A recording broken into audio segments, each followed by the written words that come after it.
Thank you so much for listening. If you'd like to offer dana, then please do go to justthiszen.org/giving. Your support really does make a huge difference. Thank you so much.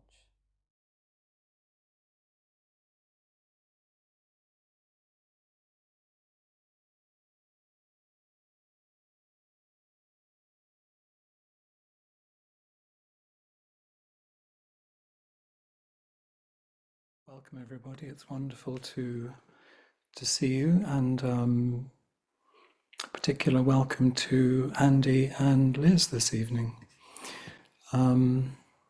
So I've just lost my notes, so I'm going to try and retrieve them. Okay.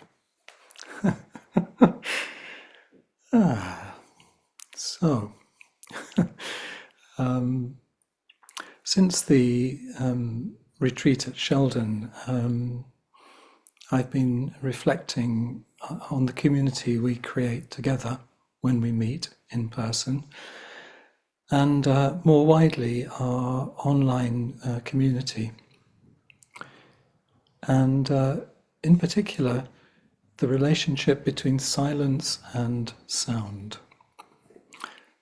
And I've also been exploring, where do we come from, and where are we coming from moment to moment.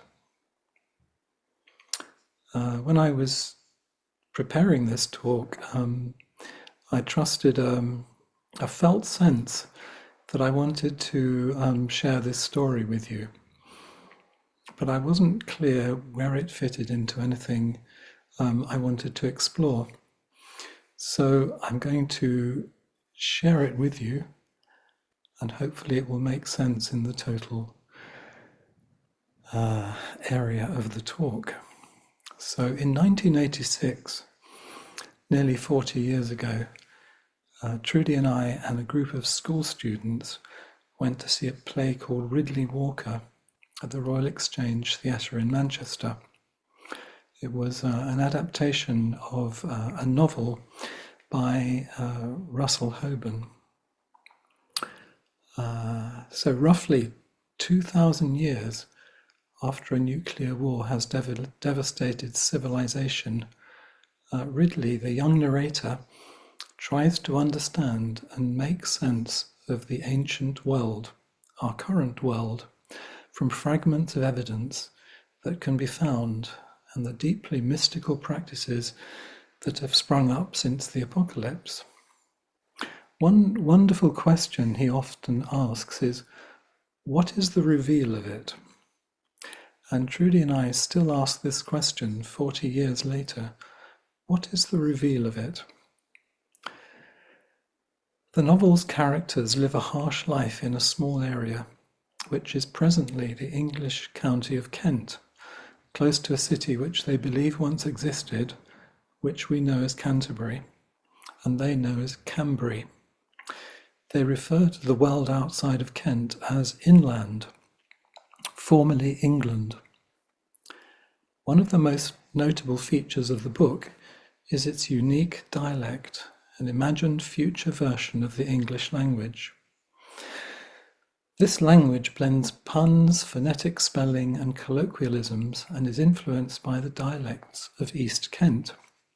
For example, Archbishop of Cambry is the Archbishop of Canterbury. Bye Bye Hump is a burial mound.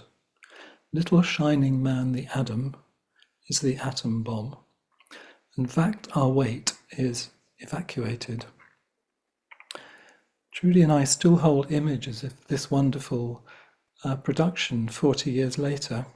It was beautiful and powerful and cosmic, and opened Trudy and I and the students to wonder. I wonder if those 16-year-old students, if they're still alive, who will now be 55, remember that amazing play Mr. Gifford took them to in Manchester. I now know why I was drawn to share this experience with you, because it relates to the perennial questions of where do we come from? Where are we coming from? What is the reveal of it? something we do all the time in our life and practice. We're asking, what is the reveal of it? And author Peter Schwenger called the language quasi-illiterate, largely phonetic, arguing that it slows us to the pace of an oral culture. It slows us to the pace of an oral culture. The language was very beautiful and seemed to arise from a deep place in the characters. The statement slows us to the pace of an oral culture speaks to what I want to explore in the relationship between silence and sound. Katherine Thanas, in The Truth of This Life, shares that in my first practice period at Tassajara as resident teacher, a student taught me a lesson I cannot forget. While I was still finding my way in that position, she said very sharply to me on one occasion, "You're not empty. You're not coming from emptiness." She was right. I was taking my position very seriously, and without recognizing it, was carrying an attitude. She found me in my best fluffed feathers pose. Katherine Thanas identifies her best fluffed feathers pose. I can identify some of my poses from our recent retreat and online meetings. I'm sure you can too. In the same way that Blanche Hartman used to say to Flint, "Let's check our intentions," this student's pointed statement, "You're not empty, you're not coming from emptiness," has prompted me to wonder in the last few days, where am I coming from? And this has been from time to time or from moment to moment. Where am I coming from? And perhaps we're always somewhere on a continuum between expansiveness and contraction, big mind and small mind, calmness and agitation, letting go and grasping. Kodo Sawaki Roshi said, "I'm always scolding myself. Scolding may sound strange. Eku henshu in Japanese, to direct the light back to illuminate the source from which it comes. As long as I keep an eye on myself, I'll be okay. And as long as we keep an eye on ourselves, we'll be okay. If we keep asking the question, where am I coming from at this moment? What is my intention?" In a recent talk, I talked about a conversation between James Taylor, an English musician, and Jules Holland. He said, "Angela Hewitt, she's great on Bach, the way she approaches the piano, even the way she sits at the piano before she touches the instrument, and then the way she touches the instrument evokes something in people which allows them to grieve, which gets through all your armor and deep into your unconscious." So, where is Angela Hewitt coming from to be able to evoke such connection with her audience even before she plays a note? Trudy and I have been absorbed in the program The Piano on Channel 4. It's where I have found some of my most recent inspirations. The mentors, Mika and John Baptiste, watch and hear invited amateur pianists play at major UK stations and choose one from each episode to play in a big final concert. Before the concert, they coach and support them to be able to shine during the challenge of the concert. And one of the main aspects of their presence is to support the pianists to come from a place of deep poise when they walk onto the stage and hold their hands above the keys of the piano. Silent music before the sound of music. Trudy and I also love watching Portrait Artist of the Year, during which, in each episode, 3 so-called notable people sit to have their portraits painted by the artist contestants. They're nearly always asked by the presenter, Stephen Mangan, "How do you feel about sitting still for 4 hours?" Usually, they share how difficult they're going to find the experience. I have never heard a participant say something like, "I love sitting in stillness," or "I have a meditation practice, so I'm looking forward to this opportunity." So here, it seems to me that stillness is seen through the lens of activity. Stillness will prevent me being active, which is my default position. I'm going to find this difficult and challenging. I feel that something similar happens, in particular when we attend a retreat, but also any event that involves silence and stillness. So I want to share an image of the ocean with you. So, there's the surface of the ocean on which we swim, glide, splash about, and stay afloat as best we can during our brief lives. This is the area of speech and verbal connection, and for most of us, we exist on this surface of sound and activity. Perhaps this surface is more compelling than ever before during our busy, distracted lives. Then there is the deep ocean of silence and stillness from which we came and to which we will return. When we attend a retreat or a day of practice or an online meeting, I wonder if we tend to view silence and stillness through the lens of speech. We say, we're not going to be able to talk for 5 days. Speaking is the default position. Silence is preventative. From this perspective, it's difficult to dive into the ocean of silence and stillness, as we haven't rediscovered our inherent gills to stay for long in the deep. So we keep wanting to come up for air, to speak, or in the absence of speaking, to communicate non-verbally. And this is particularly true during moments of transition.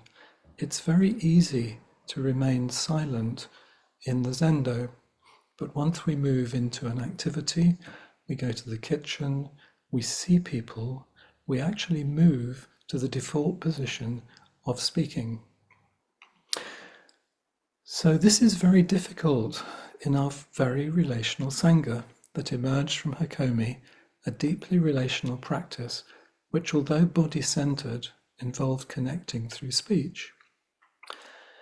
We do so well to create our pop-up communities with such sincerity and purpose, and at the same time, with limited time to create a container of silence and stillness. So we don't have the ease of joining the flow of a well-established practice center or monastery where a deep, tangible silence has been established over many years. We do really well. So, here's a piece from John Welwood from a book called Towards a Psychology of Awakening. He says, philosopher Max Picard suggests that speech has potency and depth only when it arises out of a larger, undifferentiated space beyond words, moving, he quotes, from silence into the word and then back again into the silence and so on, so that the word always comes from the center of silence. I'll repeat that. Speech has potency and depth only when it arises out of a larger, undifferentiated space beyond words, moving from silence into the word and then back again into the silence and so on, so that the word always comes from the center of silence. And this is what our practice offers us when we have the opportunity to dive into the deep ocean of silence. He goes on to say, mere verbal noise, on the other hand, moves uninterruptedly along the horizontal line of a sentence. Words that merely come from other words are hard and lonely. Mere verbal noise, on the other hand, moves uninterruptedly along the horizontal line of a sentence. Words that merely come from other words are hard and lonely.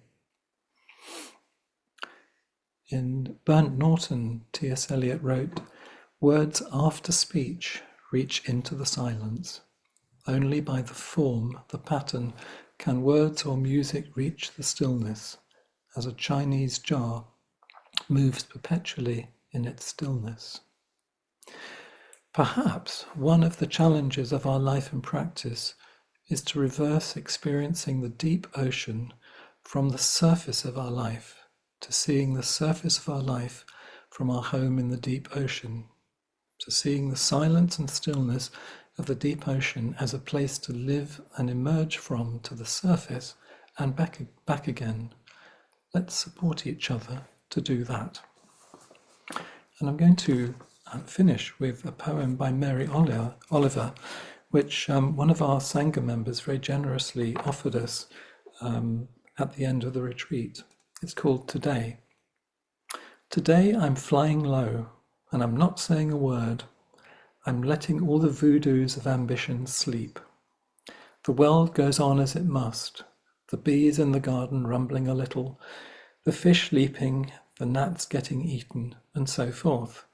But I'm taking the day off, quiet as a feather. I hardly move, though I'm travelling a terrific distance. Stillness, one of the doors into the temple. So, let's support each other as we continue our practice to dive into the deep ocean of stillness and silence, which is where we came from and where we can be. Thank you very much.